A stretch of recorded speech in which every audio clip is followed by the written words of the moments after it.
Mesir adalah negeri piramida kuno, resor hangat, dan sungai Nil. Di sana, turis mencicipi baklava dan naik perahu. Namun, mungkin Anda tak tahu, orang Mesir makan roti lebih banyak dari bangsa lain. Roti pipi, aish baladi, jadi dasar tiap hidangan. Rata-rata orang Mesir makan roti sangat banyak, negeri ini pun jadi salah satu pengimpor gandum terbesar dunia. Kata aish sendiri berarti hidup dalam bahasa Arab. Tanpa roti, sarapan, makan siang, atau malam tak lengkap.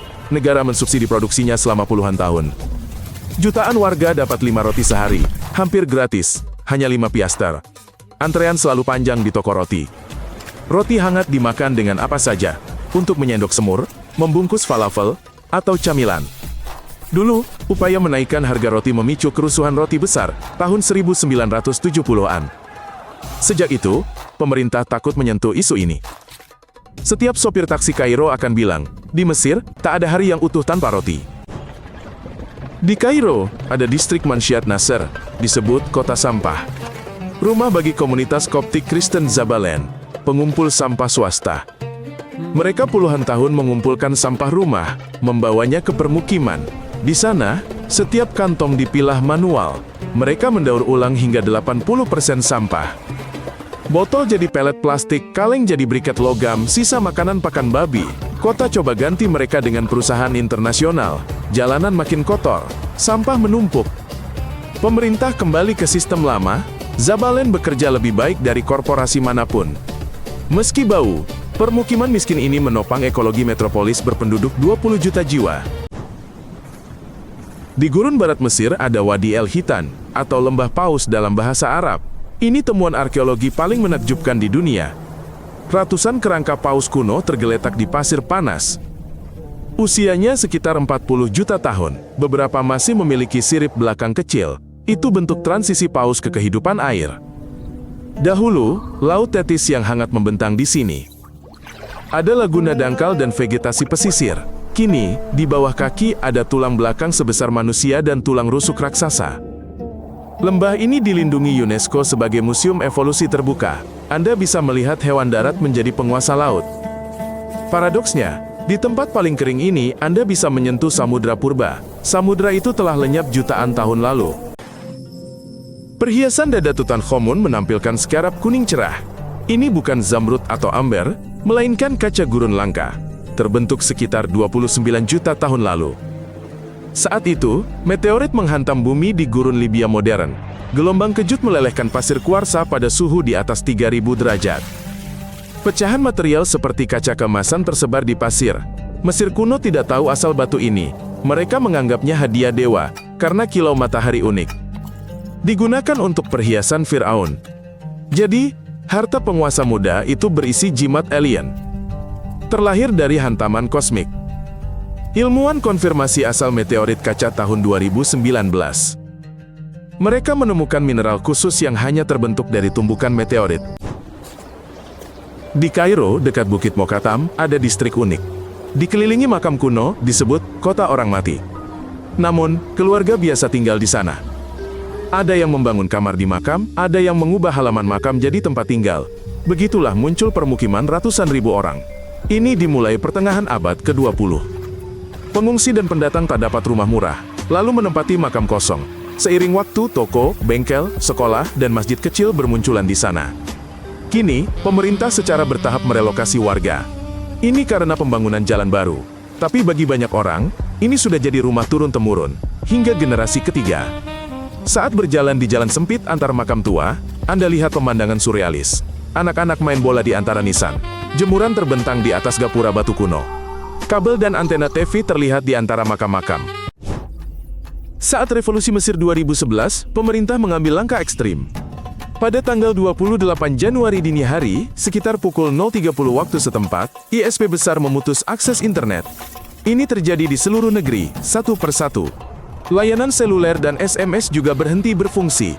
Pemerintah ingin menghentikan koordinasi protes via Facebook dan Twitter. Ini pertama kali dalam sejarah, sebuah negara menghilang dari internet selama 5 hari. Sekitar 93% jaringan Mesir tidak dapat diakses. Namun protes tidak berhenti. Orang berbagi info via USB, menelepon teman di luar negeri. Mereka meminta berita diposting atas nama mereka. Warga juga turun ke jalan untuk mencari tahu apa yang terjadi. Saat koneksi kembali awal Februari, ini jadi contoh betapa rentannya hidup digital. Satu perintah bisa mematikan negara dari jaringan global dalam hitungan menit. Pekerja pembangunan piramida agung dibayar bukan dengan uang, melainkan dengan jatah. Setiap hari mereka menerima roti dan teko besar bir kental bervolume beberapa liter. Arkeolog menemukan catatan kuno tentang jatah ini, karena bir ini bukan hiburan, melainkan sumber kalori, cairan, dan nutrisi penting di padang pasir. Bir Mesir kuno lebih mirip bubur gandum cair bergizi dengan buah dan rempah, kaya ragi dan vitamin, bukan minuman alkohol modern. Tanpa jatah ini, proyek besar di tengah panas terik akan terhenti. Sejarawan kini berkelakar bahwa piramida adalah hasil sampingan produksi bir kuno massal, dan ada kebenaran dalam kelakar itu. Analisis sisa menunjukkan bir ini memberi energi untuk memindahkan balok batu bertonton. Di Mesir, hampir seluruh wilayahnya adalah gurun tandus. Manusia hidup di jalur hijau sempit sepanjang Sungai Nil dan deltanya. Kurang dari 5% daratan memberi makan hampir 100 juta orang. 95% sisanya adalah pasir gurun tanpa satu desa pun. Di foto satelit, batas ini terlihat sangat jelas. Ladang hijau cerah tiba-tiba berakhir menjadi bukit pasir kuning kecoklatan. Seolah ada yang menarik garis di peta.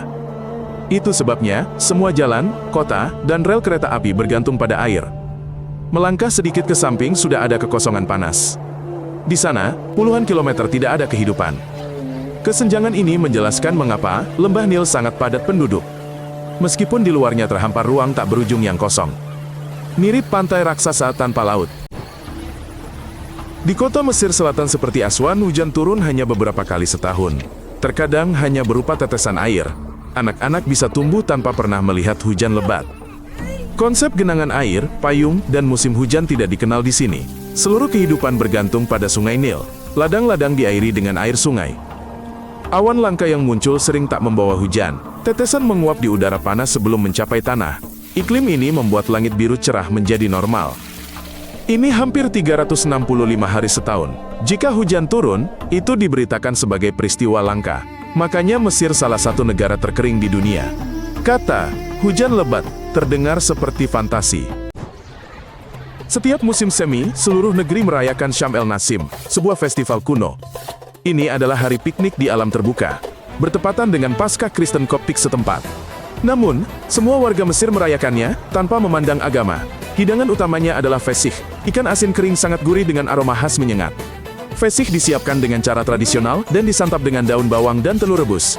Tradisi ini sudah ada ribuan tahun, sejak zaman Firaun kuno. Setiap tahun, dokter memperingatkan risiko keracunan dan menyarankan membeli fesih dari penjual terpercaya. Namun, jutaan keluarga tetap menggelar ikan beraroma mereka di rumput pada hari itu. Bagi orang Mesir, musim semi tanpa fesih bukanlah musim semi. Demikian 10 fakta tentang Mesir.